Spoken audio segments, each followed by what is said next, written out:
Salut à toi et bienvenue sur bonjourprofesseur.com, la chaîne qui t'accompagnera dans l'apprentissage du français. Aujourd'hui, nous commençons une mini-série sur voyager dans les traditions de Nazareth. Il y a énormément de vent, je ne vais même pas essayer de me coiffer, excusez-moi pour cela. Ces célébrations religieuses reflètent la passion et la mort de Christ.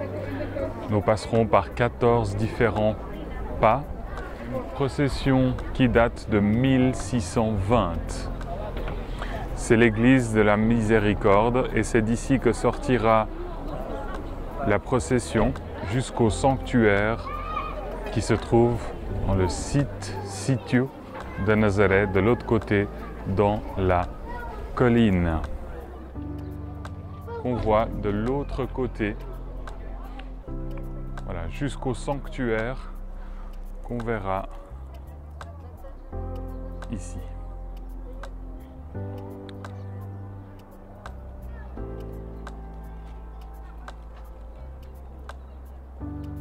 Essayons de lancer le drone pour voir si les images aériennes sont un peu plus extraordinaires, je dirais.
Nous sommes là aussi pour parler du passé récent, du présent progressif et du futur proche ou futur immédiat. Du passé récent, je viens de lever le drone.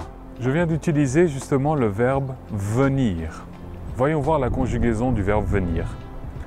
Je viens, tu viens, il, elle, on vient, nous venons, vous venez, ils, elles viennent. Attention à la prononciation, quand on a un E suivi de deux consonnes, on ouvrira le E, donc viennent. On utilisera le verbe venir au présent, plus, préposition de, plus le verbe à l'infinitif. C'est-à-dire, je viens de lever le drone.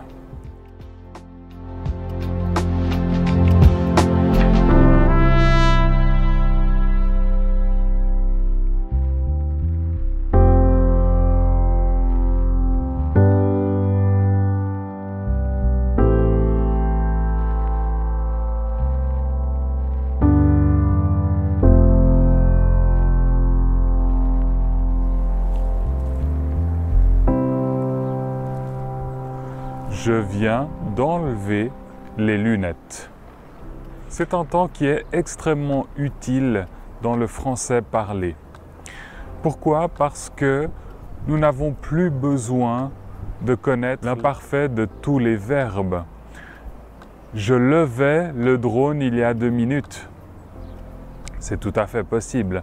Mais quand on parle d'une action qui vient de se passer, donc un passé récent, on préférera l'utilisation du venir plus de plus verbe infinitif. En anglais, I've just done that.